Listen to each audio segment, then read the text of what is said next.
Movies That Matter, the podcast about recent films going beyond basic film criticism to boldly explore a social issue affecting people's lives. I'm your moderator, Nicole Finari, and with me today are Stacy, Garret, Lexy, and Christopher.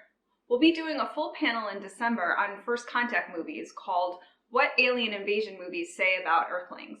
So for today, the panelists are going to tell you what movie alien they'd most like to visit Earth and why. Let's see what they picked. Hi, I'm Stacy Moore, founder and co-host of Movies That Matter, and I chose The Vegans from the 1997 film Contact, which was directed by Robert Zemeckis. And if you're a Robert Zemeckis fan, basically Contact combines everything that's great about Forrest Gump with everything that's great about Back to the Future. But anyway, and it's based on a book by Carl Sagan. So Contact stars Jodie Foster as Dr. Ellie Arroway, like super 90s. She's a dedicated scientist monitoring the skies for radio messages from outer space, and she ultimately receives a transmission coming from the star system Vega, which, heretofore, up until now, everyone has thought was completely empty and unoccupied, and so no one really understands how a message is coming from this star system, but they just the same all start referring to whoever is sending the message as the Vegans. This movie impacted me so profoundly that the first time I actually heard the word vegans, I thought, oh, like the aliens from Contact? So I think the movie's really special for a lot of reasons. It's got a strong female protagonist at a time when that was only just starting to be a thing.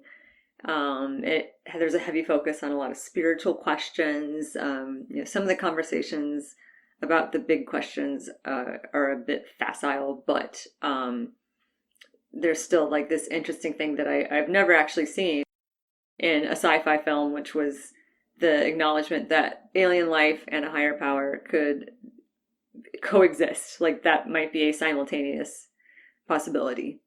In any case, the Vegans they're peaceful, they're thoughtful, they seem benevolent. Pretty much the entirety of their message to humanity is an invitation and instructions to help humans build a transport module to visit them wherever they are. So eventually, humanity is able to build this module according to their instructions. Dr. Ellie goes not to Vega. It turns out Vega is just a stopping point. She actually goes through a wormhole across the universe. But she eventually meets these Vegans, and at least one of them in any case. And they are kind. They are empathetic, and they are working off of billions of years of lessons and tradition that have been passed down to them, and that and lessons that they have learned over that almost unimaginable amount of time. And in fact, they are so benevolent that their main concern for Ellie and humanity, when asked, is that they've been observing us, and they've noticed that we feel, quote, "You feel so lost, so cut off, so alone. Only you're not." And that's the whole reason they contacted us. So of any alien in any movie I could think of, my first choice, hands down, would be the Vegans from Contact, just because humanity would benefit immensely to become part of an intergalactic community and to learn from billions of years of collective wisdom, which I reckon we could use sorely. So yeah, the Vegans from Contact. One vote for me. Hi, my name is Garret and I'm from Washington, D.C. and today I'm going to be talking to you about one of my favorite movies, The Iron Giant. If you've never seen The Iron Giant, it's one of my favorites because it sets in a time during the Cold War when things were kind of heating up and cooling down with the Soviets. You didn't know what was going on where. All of a sudden, an asteroid slams into space. And what kind of asteroid? Well, it's an alien. And this young boy goes out and hunts it because he saw it fall, and it's so great. And he wants to get to know the alien. The alien is curious about him and finds out he's fun and playful. So the young boy and the alien start to develop a relationship. In the meantime, the government starts to speculate something's gone wrong, so they come back and try to harass the boy. The boy makes friends with an artist who lives in a junkyard who creates these beautiful works of art, visually stunning. It's a cartoon movie, but if you've not seen it, I highly recommend The Iron Giant. And about their adventures and what happens when the government finds the robot. But part of the reason I picked this movie, why I want them to come, is the Iron Giant is one of the friendliest aliens we've ever seen in a movie. And you're going to be like, no, no, no, it hurt people. Well, it actually only ever acted in self-defense. There aren't a lot of other aliens that we can say totally have a nice, puristic reason for wanting to come. But, I mean, the Iron Giant is the pinnacle of an alien coming to Earth it fell to Earth. Who knows how it got here? It wasn't sent, so it got here by accident. And then a wonderful, young boy finds this giant, and this giant who is this huge 50-foot tall iron giant, and this little boy who's in his teens with his widowed mom. It's very sad. It pulls at the heartstrings.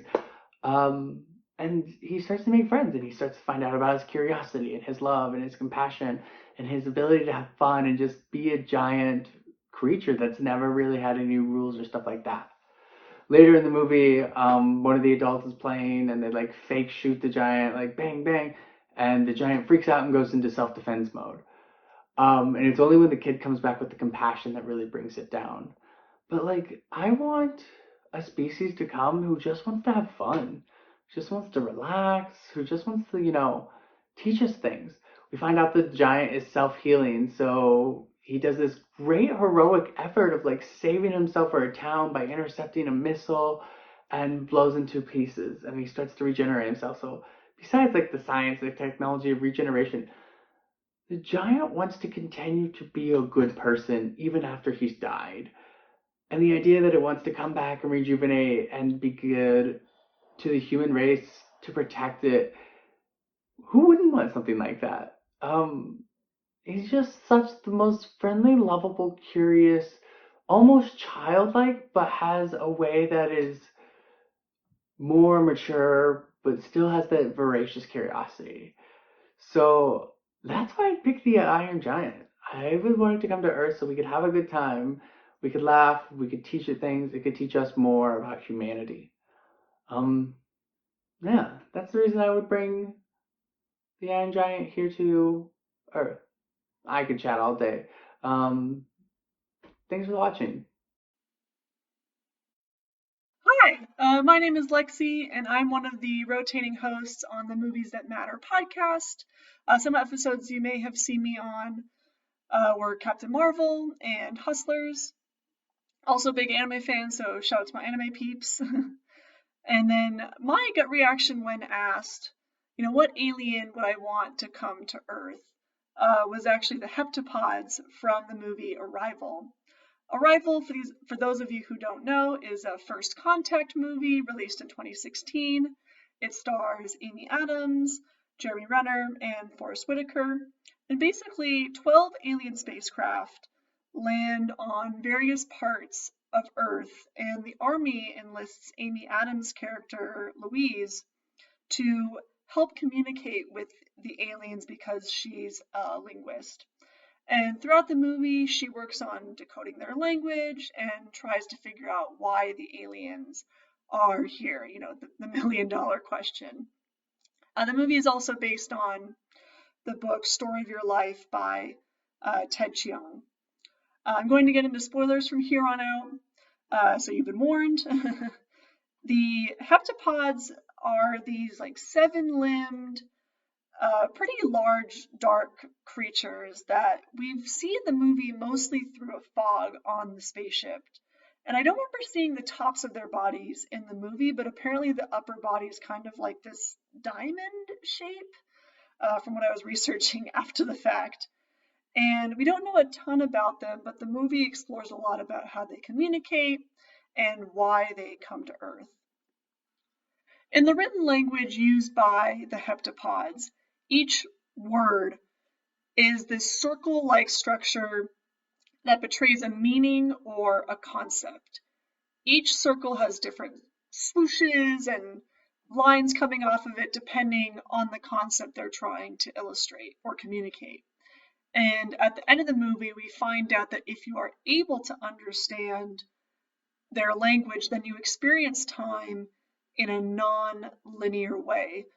So throughout the movie, Louise has memories from her past, but it becomes clear by the end of the movie that they are actually memories from both her past and her future.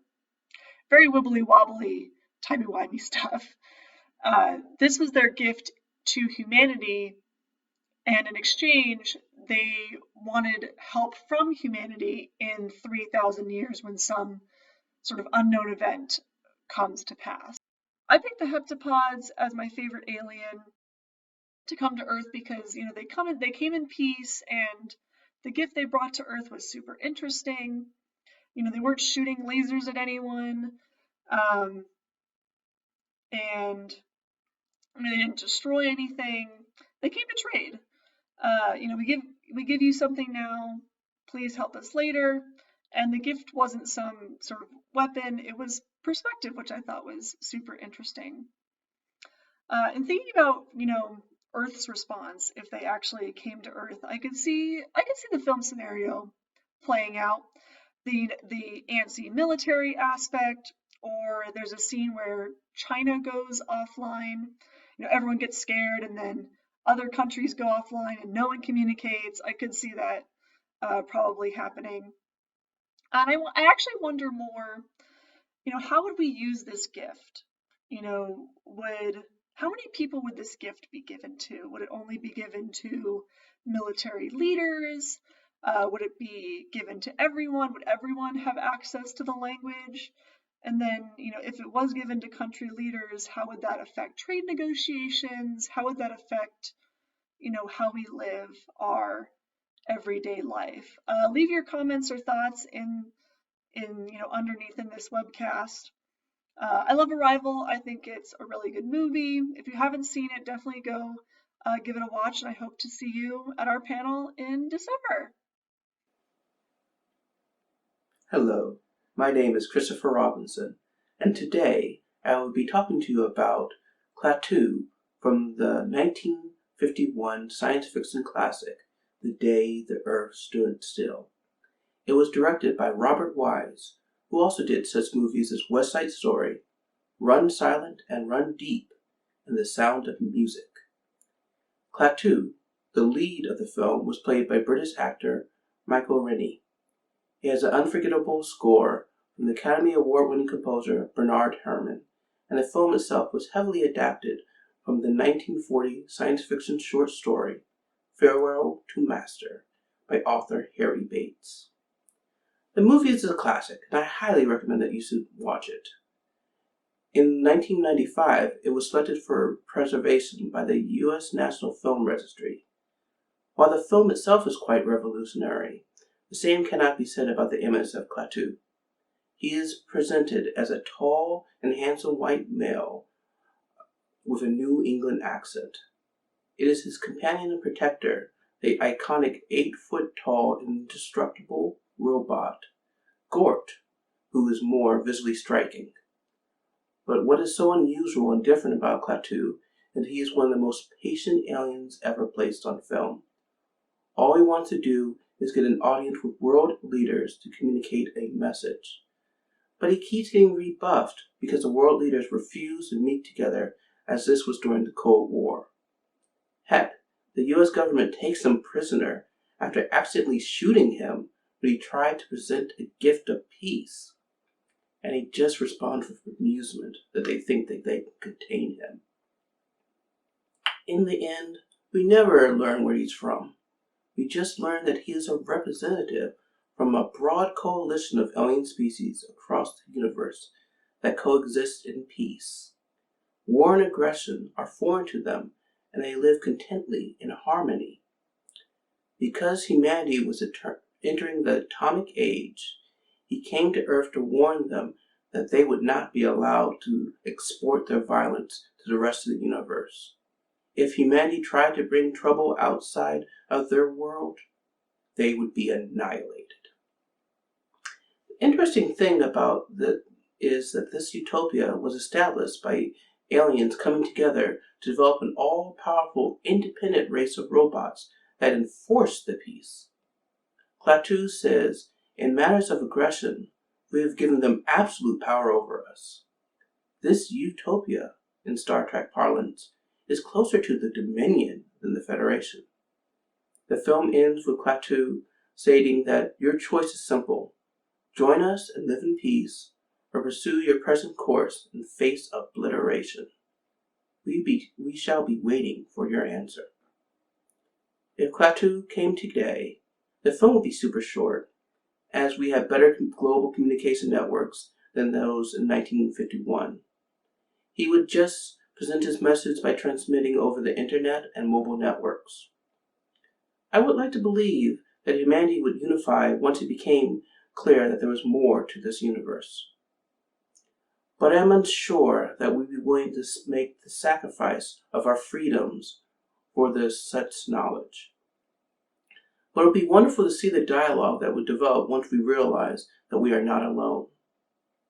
And if it doesn't go well, just say, Klaatu Barada Nikto. We welcome your feedback and look forward to seeing everybody in December. And remember, movies matter. And so do you.